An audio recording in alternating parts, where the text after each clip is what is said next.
No Small Endeavor is brought to you by Progressive Insurance. Do you ever find yourself playing the budgeting game? Well, with the Name Your Price tool from Progressive, you can find options that fit your budget and potentially lower your bills. Try it at Progressive.com. Progressive Casualty Insurance Company and Affiliates. Price and coverage match limited by state law.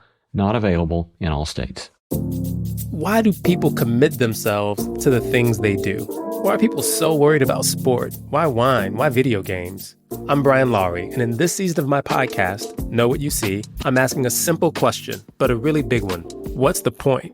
In conversations with people with a variety of passions and obsessions, we get the chance to look through a window and see what it means to truly focus on a realm of human experience. Join me on Know What You See. New episodes begin November 26th.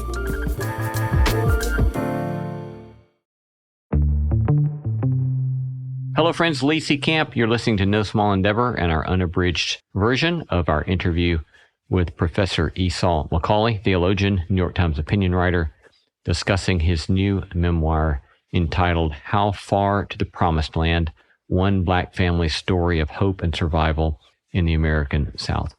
Esau was raised a couple of hours north of where I was raised in Alabama. Always, of course, like having a conversation with a fellow Southerner. He tells so many moving, tragic, beautiful stories about his childhood. It's a really provocative and very important interview. Hope you enjoy. Perhaps you're the type of person who has wanted to read through the Bible in a year, but found it hard to stay on track or hard to get through Leviticus. Well, that's why there's Dwell, the audio Bible app. Dwell makes engaging with Scripture doable by listening. Fit it into your morning walk, commute, or any free moment. Dwell offers a variety of Bible in a year plans, whether you want to go straight through Genesis to Revelation, explore the books in historical order, or just go through the New Testament. There's a plan for you. Most take just 10 to 20 minutes a day. It's never too late to start. Visit dwellbible.com/NSE to choose your plan. Again, that's dwellbible.com/NSE to get 25% off. Link in the show notes. Dr. Esau McCaulley is Associate Professor of New Testament at Wheaton College. He's also a theologian in residence at Progressive Baptist Church, a historically black congregation in Chicago. He's the author of the award-winning book Reading While Black. He's also a contributing opinion writer for the New York Times, and his writings have also appeared in The Atlantic, The Washington Post, and Christianity Today. Today we're discussing his latest book, a memoir, How Far to the Promised Land? One Black Family's Story of Hope and Survival in the American South. Welcome, Esau. Thank you for having me. It's great to have you. And I having grown up in Alabama, as did you. I didn't know. What part of Alabama are you from? Yeah, so I grew up not far south from you in Talladega, Alabama. Oh, Talladega. And so probably 10, 12 years ahead of you as far as graduating high school and so forth. But, your new book is just beautiful and it's moving, and I'm really grateful for it and thankful, excited to get to talk to you about it today. Oh, thank you for those kind words. That means a lot to me. You have, throughout the book, the juxtaposition of a lot of terms that often are seen as sort of mutually exclusive, but you're trying to hold them together in so many ways. Things like joy and sadness, use the phrase trauma and miracle to refer to your family, to one of your matriarchs, heroic and tragic. You point out that villains are also often victims, and you talk about absence and presence. All of these sort of competing notions that you keep holding together in these beautiful threads throughout the book. And there's another word that I think, a single word that you also use multiple times throughout the book that point to you trying to hold all those potential dichotomies together, and that is complicated. And so we'll get to explore a lot of those, but I think I would like to start, if it's okay with you, and kind of the fundamental story of both absence and presence that kind of holds the whole together with your father. And would you share with us this story that was very important for you as a boy in a road trip that did not happen? Yeah, it's funny. The book opens with a road trip that I take with my son when we go from where we were living at the time in Rochester, New York, down to to North Carolina. And it's amazing how, as parents, our stories stack on top of each other. Yeah. In other words, we go through the process of parenting our children, if you have children, but that process of parenting itself kind of evokes old memories. It kind of it resurfaces things, right? So you're at a baseball game and you remember when your parents watched you play. And so when I was taking my son on a trip, it was the first trip, it was just me and him. It reminded me of the first trip or a border trip with my father. My father was a truck driver. And when you're a young kid, there's nothing that sounds more adventurous than like driving a truck on the highway. When you used to go on the road trip and you drove by the truck, you do the little sign to get them to honk the horn. This may only be a Southern thing. No, so I don't know. But that's true. It may be. I don't know. So I don't know how much like people in New England did this, because when I used to live in New England, but like when you're on the highway in the South, you just kind of do the little sign and the person honks the horn. And you just imagine this life on the road is this life of freedom and adventure. This might date me, but I remember like the movie Smokey and the Bandit. Yes. So, anyways, my father was a truck driver, and he would go on these road trips, and I would beg him to take me, beg him to take me, beg him to take me. And one time, he finally relented and said, "I was going to take you." And so, I pack up all of my stuff and I get ready to go. And my father says, I just need to go to the grocery store or the corner store to get a couple of things, and I'll come back and then I'll take you on the trip. And my mom's there, my siblings, just my older sister's alive at the time who can remember. And so my father leaves and I go and I sit out in front of our house with my little bag, waiting for him to return, and he just doesn't come back. And I'm there for, as a child, it felt like hours. Who knows? It could have been 1, it could have been 5 hours. I just sat there until my mom comes and gets me and tells me I need to come back inside. And we don't see him for a few months after that. My father was kind of in and out. But one of the things that I talk about in that story is like that absence, the absence of my father influences me just as much as his presence. So in other words, when someone abandons you, that empty spot, it marks you in a certain way. Like you feel the absence. And so I talked about in the book, the trauma of having my father away, but also the difficulties of what it was like when he was around. And that both of those things, his presence and his absence, had the definitive impact on me. His presence, a lot of the stories you tell about his presence have to do a great deal with the sort of winding down his descent into his addiction. And what are key moments or markers for you and what that meant for you? Yeah, I think that when you're a child, like you don't see decisions that people make. You feel the ramifications of them. And so from the perspective of a child, I knew my father when he was clean, that he was full of life and joy and he was funny and all those other things. And then I saw him when the addiction happened, like when he began, when it was recreational before it became a full-on addiction, I don't know.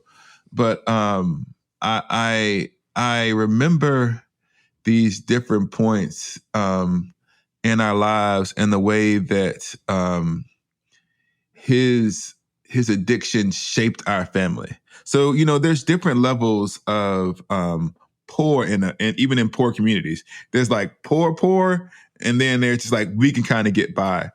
And I remember when we went from just being able to not having a lot to not having enough. And that was marked by his descent into addiction and my mother becoming a single mother. And when he finally goes off at a certain point in the narrative, he's sent away to jail. And then I'm kind of thrown into the world without my father and my single mother doing the best that she can to raise her 4 children. You said a moment ago that we see in our own adult experience of raising kids the way in which our experience stacks one on top of the other in our families. And you show this in numerous ways in the narrative you tell about your own story. But I was especially taken with your father's grandmother and your father's mother, and the way they factor, and the ways in which they are such strong women and have to deal with broken and difficult relationships with their own husbands. But can you share with us some of the way in which you see the beauty and the tragedy in their lives playing into your own experience? So I think that one of the things that happens when you write a memoir, especially when you write a memoir where the protagonist, right? The funny part about a memoir is, the protagonist lives because the protagonist does things like podcasts, right? Yeah. And so no matter how bad things get, there's always this sense that you have a confidence that things are going to work out in the end.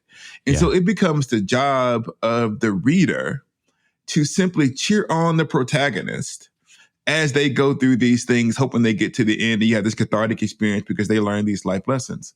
And one of the difficulties of that vision is that it's too small. In other words, the focus is on what we consider exceptional individuals or what we consider success. And so the focus of vision is often just on the protagonist. And when it came time for me to write my story, it didn't feel honest to portray myself as some kind of exceptional Horatio Alger figure dipped in chocolate. That what I really wanted to do was to say, you know what? The field of vision of my story is too small. That my story is not simply a story of me, it's a story of my community and the people around me. And if you want to understand who I am, you need to understand the community that made me. You need to understand the ways in which the story doesn't begin with me, it expands out into my family. And not only that, and this is the important part, I want to get to the women in my family in a second. The reason that I did that is because whose stories do we believe are valuable? Do we believe that the stories are valuable only if they make it into middle-class success and they become New York Times opinion writers? Or is there something beautiful and instructive about my grandmother's life as it is, even if the rest of the society wouldn't view it as anything exceptional? And so when I talk about my grandmother then, it was a way of saying her Black life mattered and my great-grandmother's Black life mattered, even if everybody else pushes it aside. And it's a way of asking what kind of society requires these kinds of things of my relatives. So, for example, my great-grandmother, Sophia, who has basically a chapter in the book called Sophia's Choice. At least I think that's the name of it. Who knows? It went through so many edits, but it's Sophia's Choice. And it deals with my great-grandmother growing up as a tenant farmer. And she worked in the fields, but she had this vision of like a better life for herself. So in addition to working in the fields, she also cleaned houses in the evenings. And she also was a midwife for Black women in the area who couldn't go to hospitals. And through that process of working in the fields, midwifing, and by cleaning, she saves up enough money to buy her own plot of land. But through a series of events that the people will read about in the narrative, that plot of land is stolen from her by white landowners. And the question is that story simply a tragedy? A woman who had something and then had it taken from her, and then she eventually, passes away. But I want to say no, that story was not simply, and it wasn't invaluable, that there was something about her struggle for dignity despite the odds that reveals something beautiful about the human experience. So if you put these stories together and you put Sophia's story beside my story, people will say, well, Esau's story is valuable, but Sophia's story is not. But Sophia was the woman who taught me, who in our family instilled a sense of dignity and hard work and belief in the providence of God. And that those hard-won insights about what it means to be human aren't simply valuable in so much that they inspire me. They're valuable because there's something beautiful about her life. Yeah, you say it early on in perhaps it's in the introduction. One way you summarize what you pointed to just a moment ago, that saying that you didn't want to be the hero, but instead you were asking, could you tell a story not about me, but about us, and about your community and the ways in which all of this unfolds in such beautiful ways.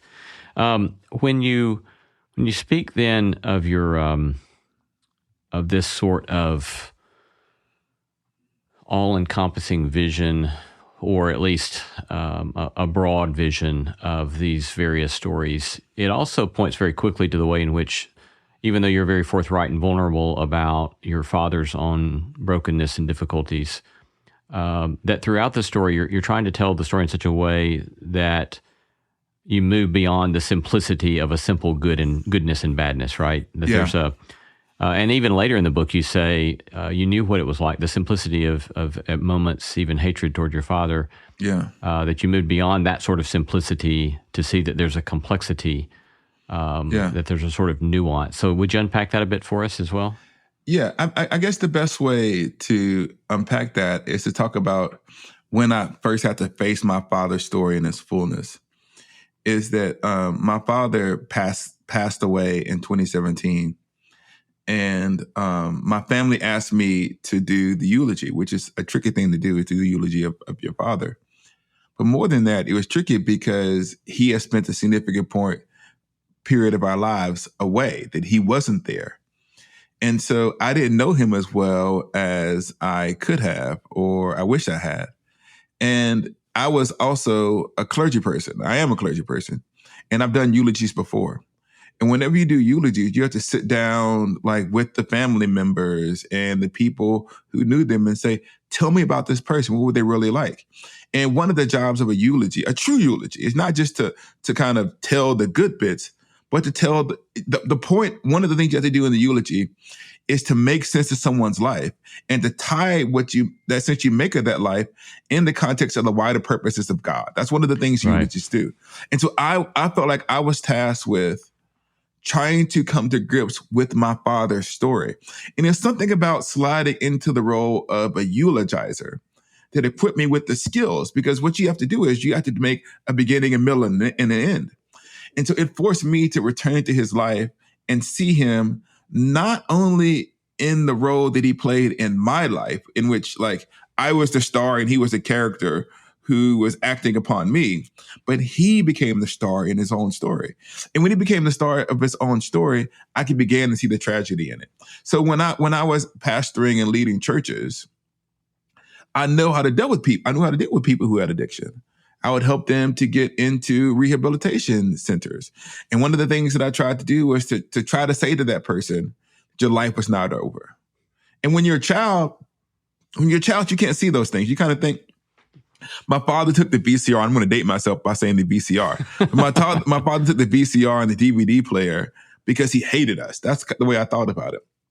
He would take those things and pawn them because he had an actual malice against us. But when you're older, you begin to understand what addiction does. Addiction actually distorts personalities. And so what I saw as a mystery as a child, I understood better as an adult. Now, that doesn't actually make the things that he did less bad in the past, but it widens the scope. In other words, the problem wasn't simply my father mistreated me. The problem was his life was hurtling towards a tragedy. And if you can see if I could see his life as a tragedy, then I could find space for compassion. Yeah. And so I began to find compassion for my father when I began to notice that this was a human life. And because it was a eulogy, I had to say, is there anything redemptive or instructive about the narrative of his life for the people who've gathered? And so it was a way for me in the process of writing the eulogy to write kind of an ending for his life that he himself didn't get to write. And all of those things, the ways in which I found my way towards compassion. Yeah. And it's that sort of complexity then that you play out in so many scenes from your family's history, your community's history. I'm I'm thinking, for example, of this poignant, at one level, it almost feels comedic, but on another side, it clearly was very, very difficult and must have been disconcerting for you and some of your family members in your community. But I'm thinking about one of your grandfathers who's a pastor, and then his wife then who's dealing with gambling, and they're trying to figure out how to deal with the gambling. Yeah. But can you kind of describe that story for us? And then and it seems to be not only until maybe about the time of you writing this memoir that you come to some sort of sense of how to make sense of that story in your family's life. Yeah. So my grandfather was well respected in our hometown as a minister. And that's because it's true. He was a devout man who loved God, who went about preaching and teaching and leading congregations. But my grandmother, who was also a wonderful woman, who my grandmother passed away. My grandfather is still alive. She started off just for like playing bingo, which is like a normal thing. But that bingo kind of like spiraled into an addiction, a gambling addiction. And one of the things that she did to fund the addiction was to have like a gambling spot in the home. And so downstairs you could do things like run numbers, like play the lottery. And there was also card games that they would play at night where they would cook the food upstairs, and then downstairs in the basement as one of the kids, as the grandkids would like run the plates of food downstairs to the people who are gambling downstairs. And for a long time, I was kind of struck by that contradiction, that on one level you have an illegal gambling den happening in the house.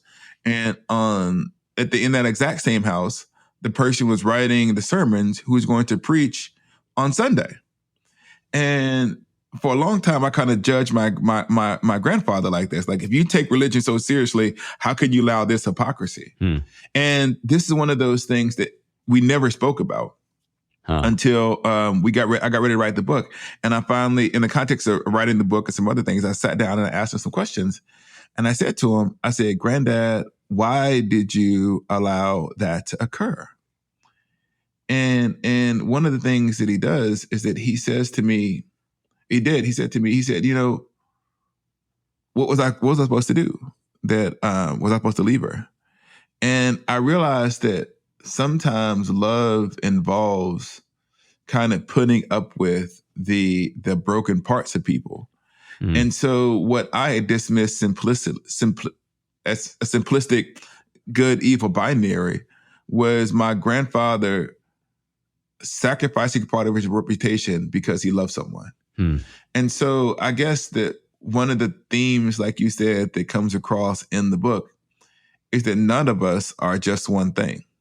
That we're all complicated individuals, and that this this need that you have as a child to categorize good and bad in a simplistic way may be helpful in helping you navigate the early stages of life, but it's not sufficient for adulthood.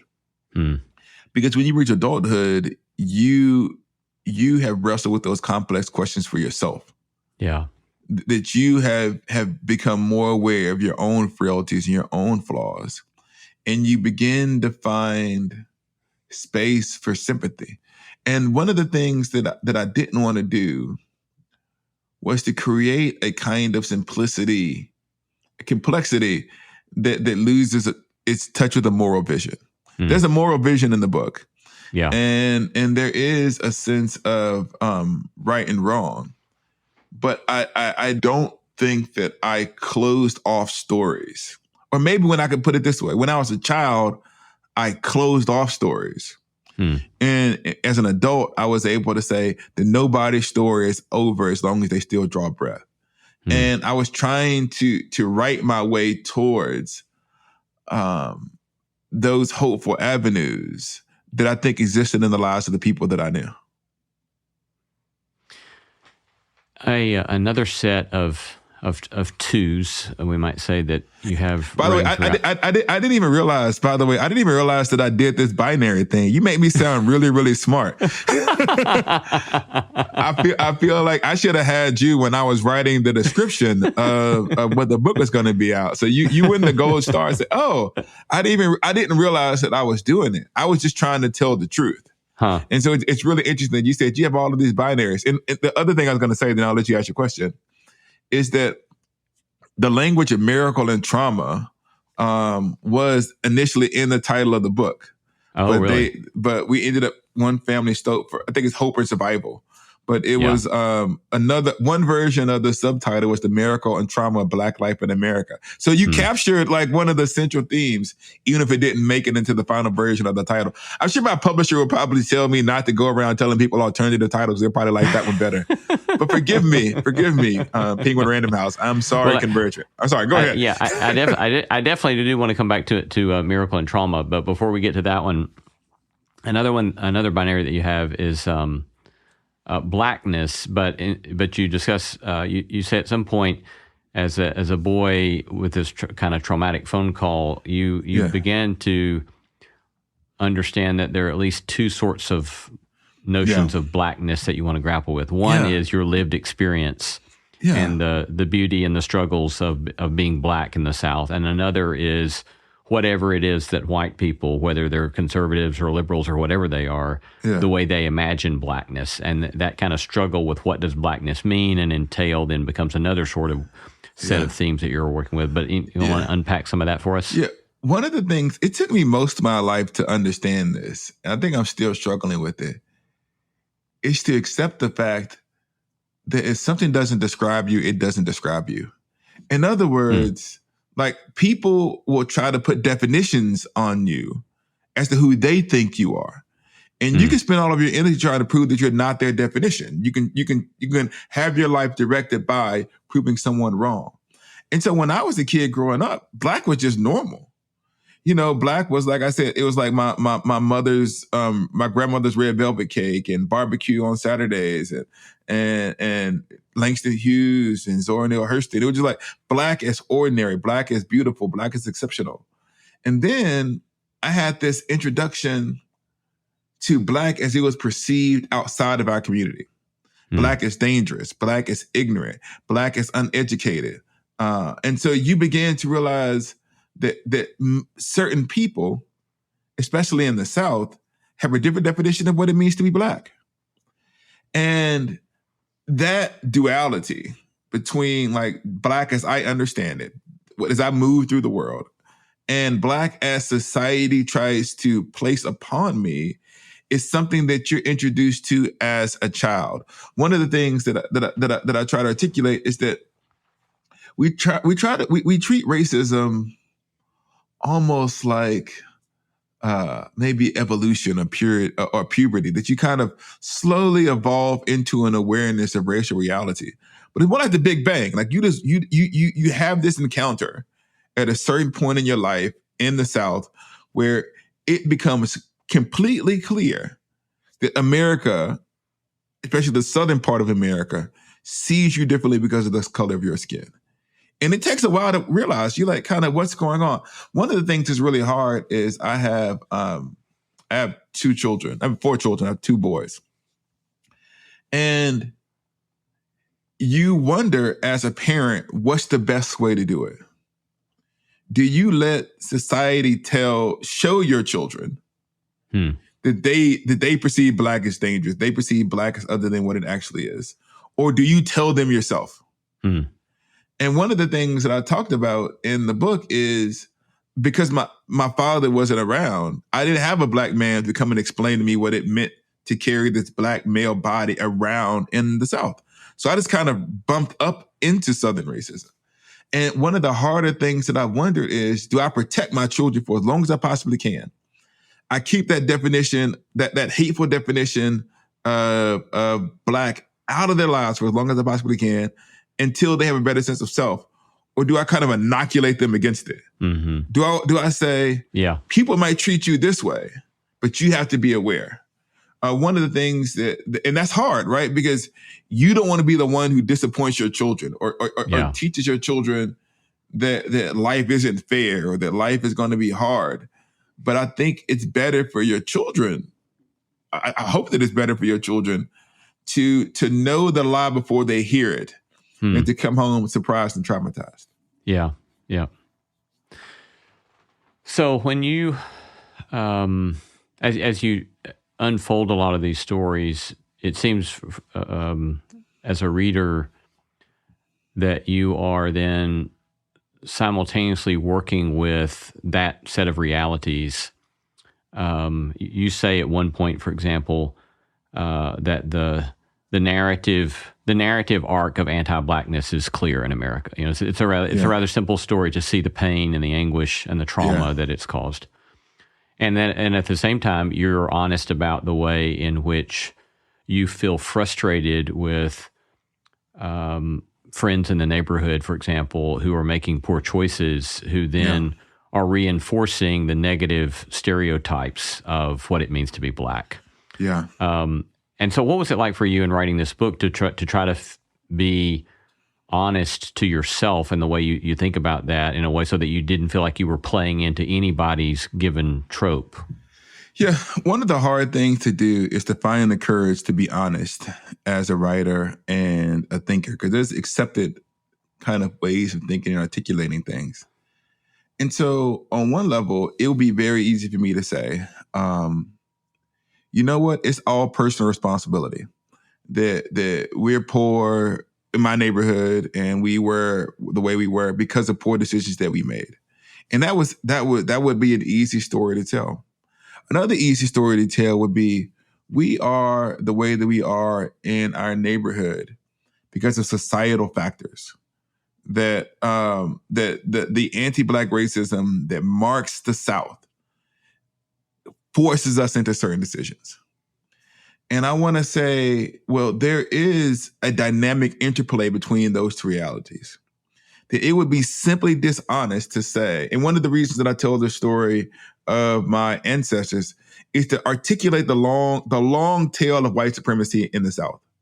That it's not just one generation, that there's just this generational trauma that is compounded. And people need to have that story in their mind. But it's also the case that we are actors, we are persons in our own narrative. And that it's not just society that was mean to me, it was other Black people who were mean to me. Now, it is also true, and this is not to be add complexity upon complexity, if you put people in untenable circumstances, that sometimes people are going to break under that pressure. They were the ones who broke, but they broke under that pressure. And to articulate the ways in which society pushes down upon Black dreams and aspirations, but at the same time giving us enough agency to understand that some of our decisions are our own. And to talk about my experiences as a young Black man in Alabama, to say, listen, I understand what you're going through. I'm broke too. I understand, like, I got pulled over by the police too. And so I understand that frustration. I understand that sense of nihilism that arises in your chest when you feel like no matter what you do, you can't win because the game is the game. There was this phrase we used to say growing up, and I don't know, I'm an old person now, so I'm washed. So no young person who listens to this uses this anymore. But we used to say the game is dirty, or if you do dirt, you get dirt. In other words, we said because the game is rigged, we can't win. The game is dirty. Well, the only thing for you to do is to do dirt yourself, because the game is rigged. There's no reason to play fair. And I can understand that analysis of society. The game is rigged against us. Therefore, let us check out. But if you check out of the game, other people suffer.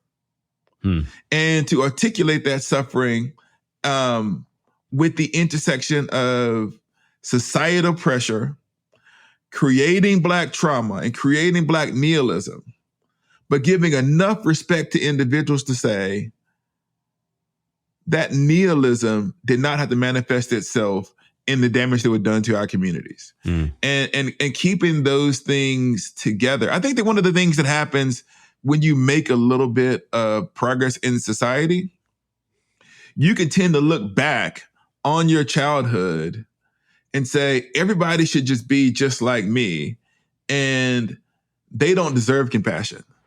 And I want to say that everybody are both responsible, and it's okay to have compassion on the ways in which society may have hurried them down a road that they might otherwise not have traveled. Yeah. You tell a number of stories. You have one chapter dedicated to sharing some of your own experiences just with the police, with the state authorities. And I think as a white man, I mean, I've read a lot about white supremacy, the history of race in America, lots of treatises on both history, philosophy, politics. And I know the most grotesque, cases that have happened that are overwhelming. But I think one of the things that I've seen that just really drove home for me finally, I don't know, 10 or 15 years ago, I was sitting at dinner with a black pastor of one of the largest churches in Texas, black churches in Texas. And he started sharing how he still to this day, even his sons are 20 in their 20s, he would remind them of the rules of the road and what to do if they get pulled over. And I was just shocked by that. And I think that just pointed to me again how even as a well-meaning white man, how there are just these realities that I am simply unaware of in my experience. Yeah.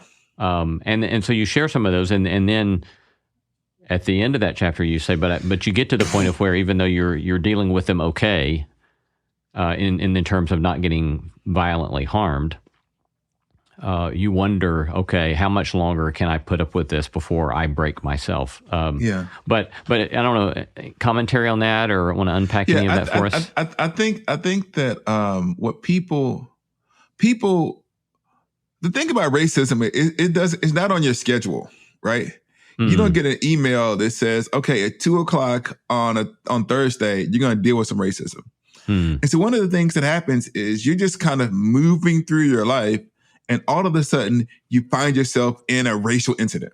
And so you can say, I drove around every day in the South from the ages of 16 to 22.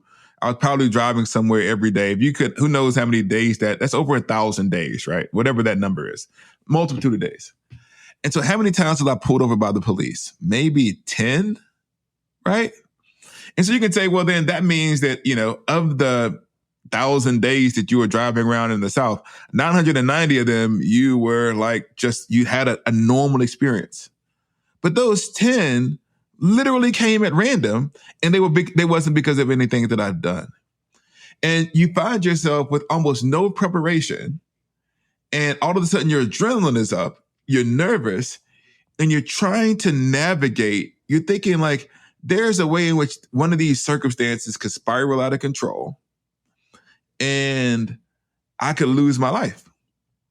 And that means that you always have to, in your mind, I'm not talking about the legal part. I'm not talking about the legal part, whether or not you speak. I'm talking about once the encounter begins, you have to get all the answers correct. In the sense of your tone, your voice, the way that you speak, the things that you do. And even if you do things perfectly, you can encounter someone having a bad day who's intent upon escalating the situation. Now, if you take that to the side and you say, okay, those are the driving incidents. What about when you're just in the mall and you're shopping and someone's harassing you there? What about when you're applying for a job? In other words, you have to, as a Black person, almost have a perfect record of how to respond to racial trauma. But the tricky part is these events stack upon one another. So it's not that you have to be perfect in incident number 5, it's that you got to push back incidents 1, 2, 3, and 4 and respond with patience and the right tone of voice. And I just remember, and I was telling one of the stories was, I was 21 or 22 at the time, and I got pulled over and I hadn't done anything. And the officer said to me, and this is, and it had been said to me numerous times in the South. The officer says to me and my friend, "You boys, we're 22 years old. You boys go straight back to campus." And the way he said boys and the way he looked at us led me to believe that it was like he was almost egging me on to say something. And everything inside of me in that moment wanted to say, "Who are you calling a boy?" And had I said that, I may have felt really good. But who knows where the incident goes from there? And this desire or this need to make African Americans swallow their dignity in order to live is soul crushing. And I didn't know how many more times I could do that. And so I felt like for me personally, I needed to leave the South because I didn't want the South to, in a sense, break me. And the weird part about all of that is I went running from the South, but I was so marked by it. It's all that I write about. And that maybe most of this book and most of my writing since then, it's funny, the first chapter in my book, Reading My Black, is called "The South Got Something to Say." In other words, I found out that I couldn't run from it, that I had to return to it and make sense of it and give all of those things some kind of wider meaning and purpose. Yeah. We're Southerners, man. No matter what we do, we're Southerners. Indeed. It's in my drawl and my love for sweet tea. What I'm supposed to do. Yeah. Another place that you complicate things for us is your description of one of the major things that you learned in college. So you go to the University of the South at Sewanee here in Tennessee. Great school, by the way. Yeah. Much love to Sewanee. Yes, yeah, and I spent a summer early in my teaching career on their campus there in the summer writing my first book. So yeah, I love the mountain and I love the domain up there. It's a beautiful, spectacular place. But you talk about how one of the things you begin to grapple with is that the white options don't suffice for you. That is, you think about it in terms of white conservatism to white liberalism, that sort of spectrum was leaving something out that was very significant to you, namely that it seems as if while you clearly are uninterested in the sort of anti-blackness, racism of some Southern conservatisms, and you don't want that, obviously, you also found the progressive answers insufficient. You could share the critiques, but the answers perhaps that they gave wasn't sufficient. Yeah. So I think that one of the weird things that people don't realize, and I talk about this a lot, but I don't think people believe me. So I'm going to say it again, even though I wrote it in the book, and maybe people will believe me because I put it on your podcast, and your radio show. Sorry. And so when you grow up in a Black context, an actual all Black context, the kinds of questions and options that you have are different.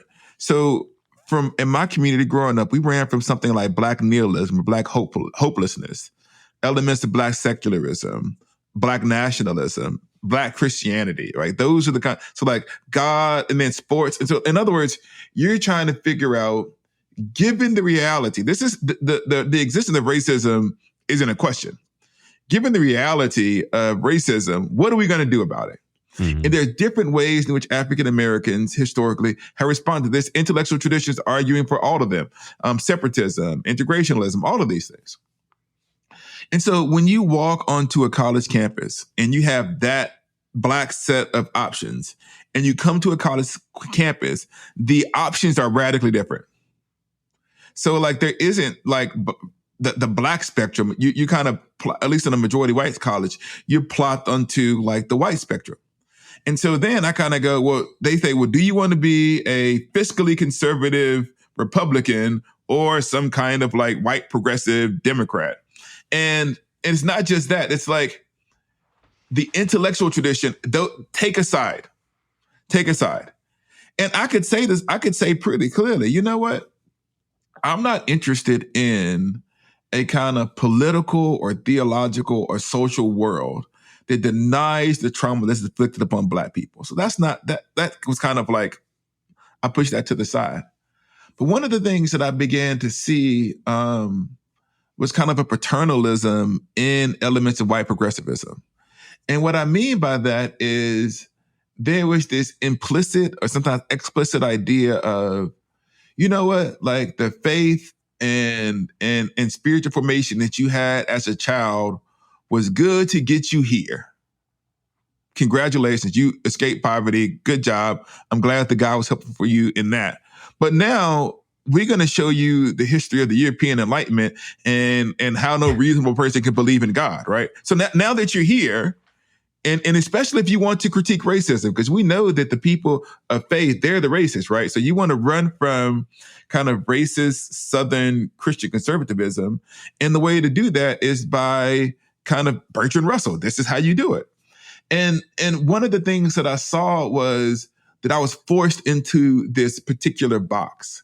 And what I mean by that is what the university wanted to form me into was an African-American person who critiqued racism and sided with progressives in their battle against Southern white racism.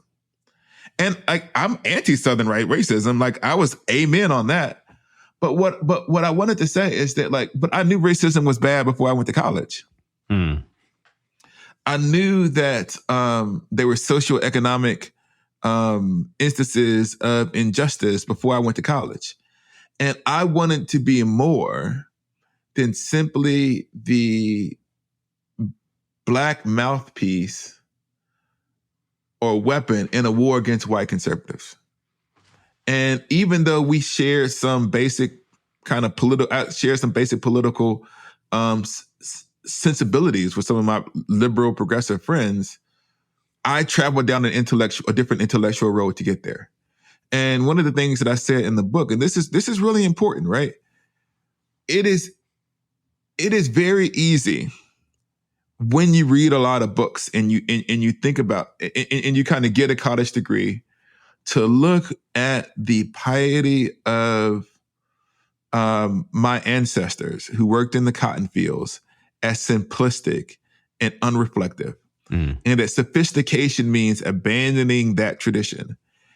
And I said, well, maybe they were more wise than we gave them credit for. Maybe it wasn't simply a crutch that they used to survive. Maybe it was actually some kind of real encounter that I had to take seriously, right? Like Frederick Douglass, one of my heroes, was someone who could be unapologetic in his critique of white supremacy and the ways in which America was stepping on the backs of Black people. But he was able to see that in the context of the Black church tradition. And so what I wanted was intellectual space to define the terms and the means by which I would achieve liberation.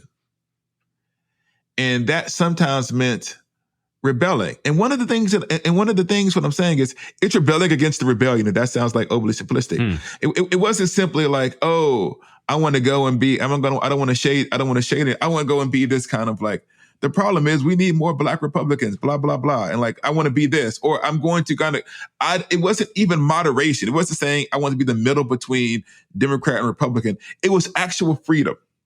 And how do you find space to be a Black person in America who isn't easily co-opted by the warring factions that make up most life in America. I'll say this to begin because I just finished Frederick Douglass' book, so I'm going to talk about it for a minute.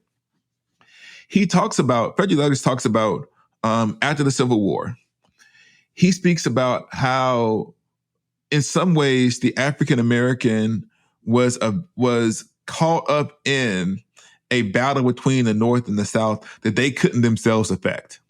In other words, African Americans had opposed slavery for centuries, but they couldn't cause the Civil War, right? The South had to act in a certain way that drug the North into this battle.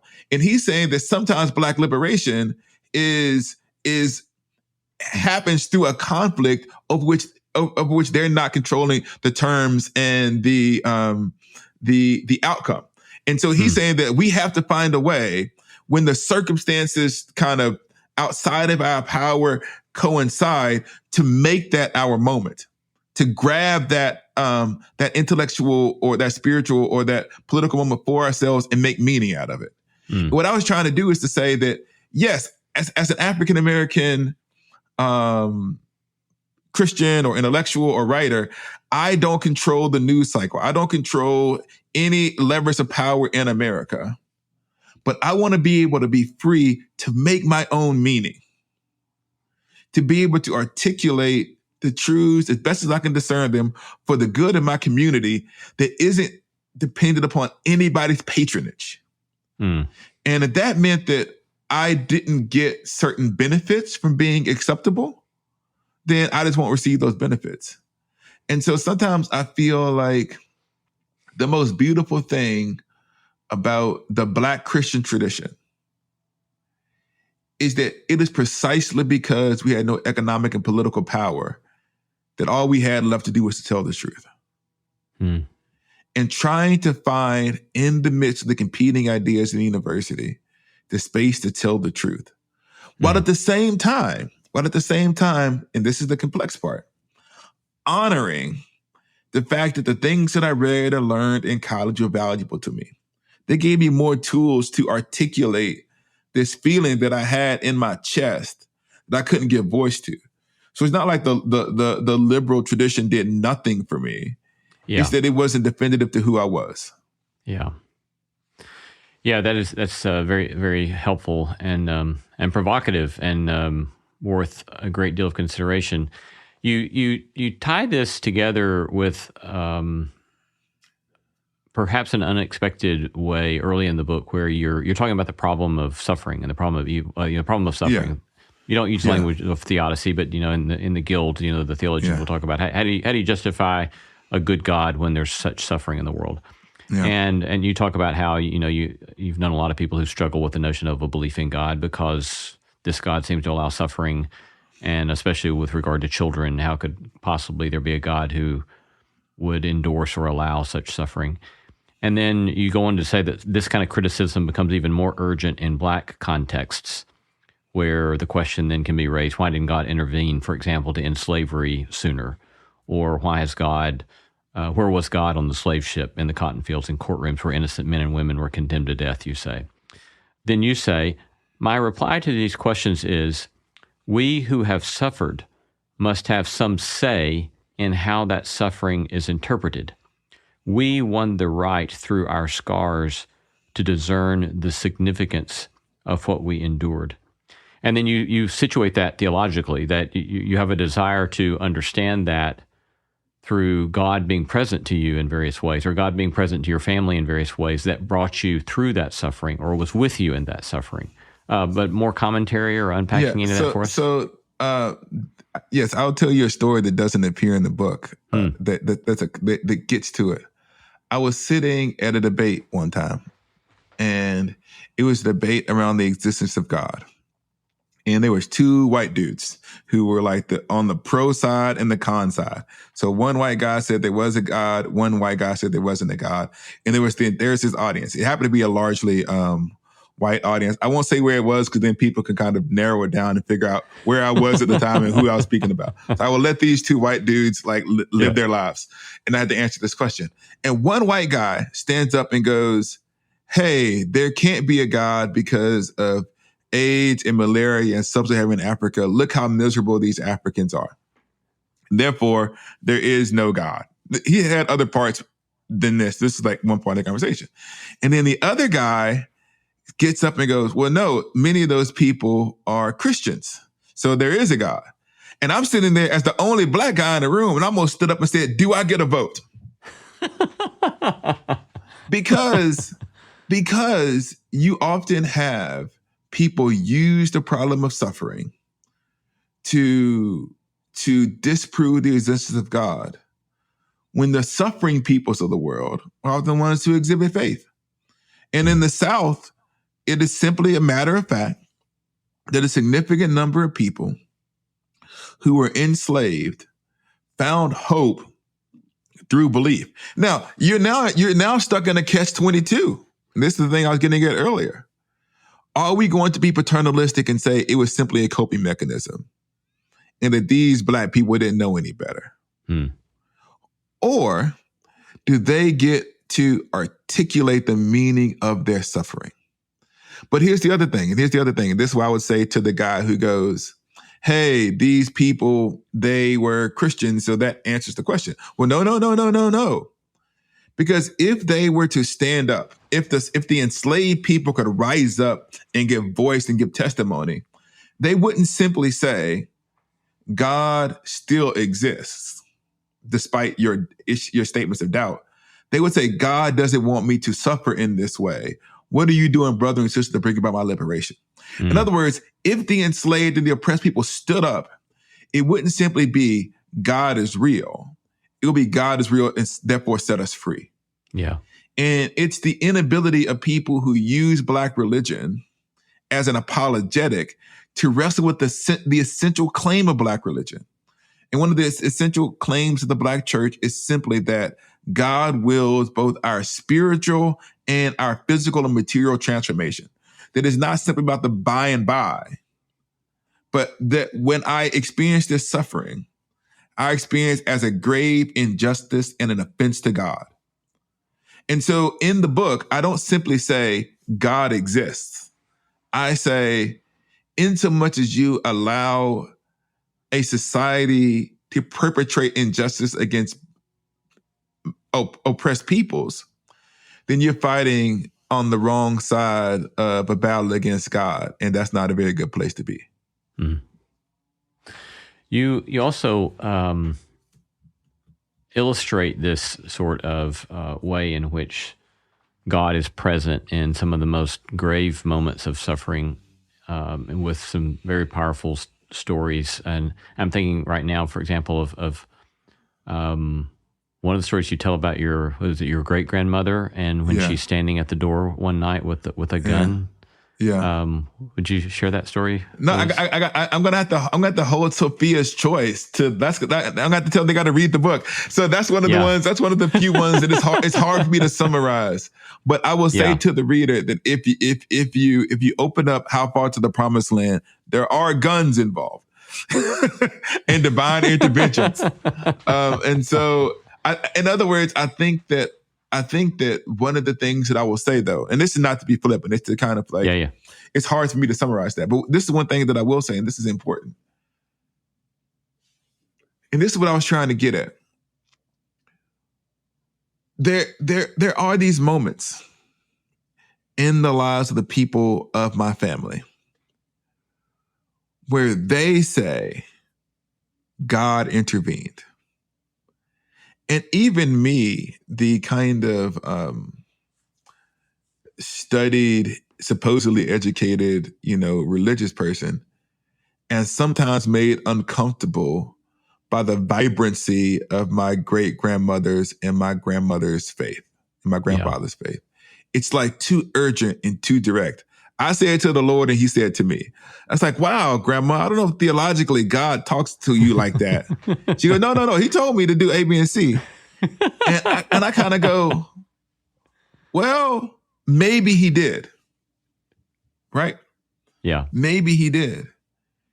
And one of the things that is at least important to me, and the reason that the Promised Land language is so important to the book, is that there's this particular miracle that in the story of Israel that God does after the Israelites leave Egypt and they're journeying on the way to the Promised Land, the land of Canaan. And he gives them a miracle of manna, which is like food to eat. But the food that he gives them to eat, it only lasts for a day. So he doesn't give them food that's going to last them for like 6 months with refrigeration. Like every single day, they need a fresh miracle for more food to survive. And so one of the things that I always thought was like, why doesn't God just solve the problem? Why does he intervene with a miracle that kind of picks us up and puts us someplace else? But that's not the way my family experienced miracles. My family experienced manna miracles in the sense that like there are things that happen in the history of my family that don't solve everything, but they allow the story to continue. And that kind of faith, that urgency of God help me through this particular bill on this particular day is a vibrancy of trust that I struggle to emulate. What surprises, as we kind of move toward the end here, what surprised you about the process of writing a memoir? I think how much courage it takes. Maybe I shouldn't say that because it makes me sound courageous. I wouldn't put it that way. I'll put how hard it is to tell the truth. One of the things that happens, and maybe this is just me, there's stories that you tell that are good in so much as they allow you to like function. You know, there's stories that you tell as a child that kind of motivates you and spurs you on to the future. One of the things they talk about to use sports is that like Michael Jordan would like make up these kinds of slights to inspire him to go dominate the opponent. Oh, they disrespected me. I'm going to show you I'm going to score 50 points. And that's kind of really interesting, but like maybe the guy didn't actually say anything bad. And one of the things that I realized is that some of the stories that I told as a child weren't untrue. They were just insufficient. And having the courage to revisit those stories and discover the truth of things. I think that everybody should write their own. I think that everybody should, when they get to a place of, when they have the emotional space, they should return and revisit their past and finally make sense of it. Certain doors you have to close in order to survive, that you have to open again and re-enter in order to find healing. And so for me, that was one thing that surprised me. One of the other things that one of the biggest surprises, and it's a central theme of the book, is like this fundamental rejection of exceptionalism. And that was partly related to memory. Somewhere along the way, forgot how talented and gifted the other Black people were who were around me. Because people will tell you that you're special.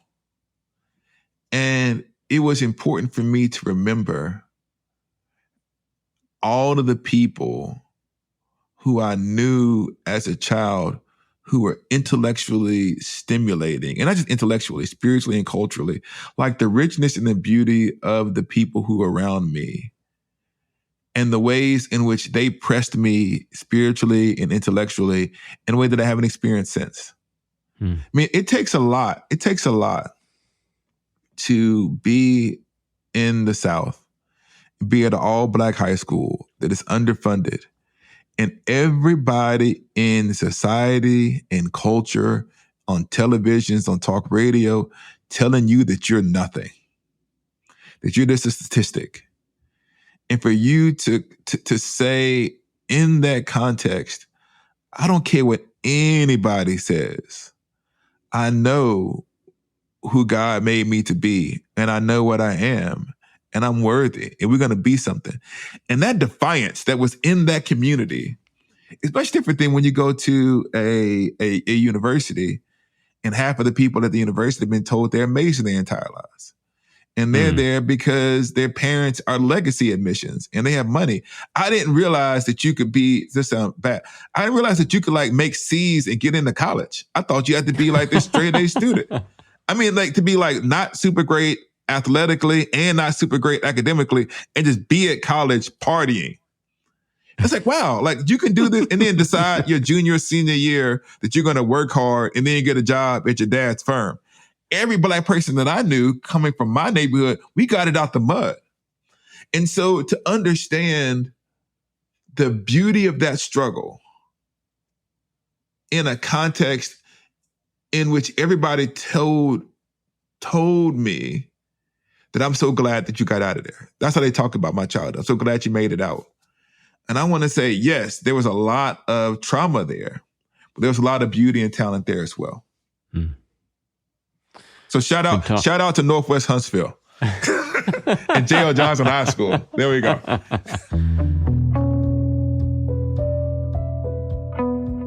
Beautiful place for us to end. We've been talking to Dr. Esau McCaulley, professor at Wheaton College, also an opinion writer for the New York Times, discussing his latest book, his memoir, How Far to the Promised Land? One Black Family's Story of Hope and Survival in the American South. Esau, thanks so much. We're very grateful. Thank you so much for having me. I'll come back anytime.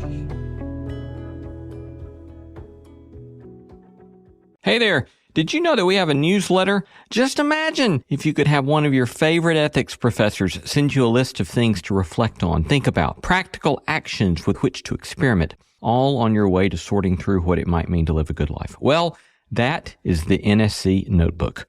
I riff on themes and topics related to the show and our guests. Sign up for my NSC Notebook today at nosmallendeavor.com/newsletter.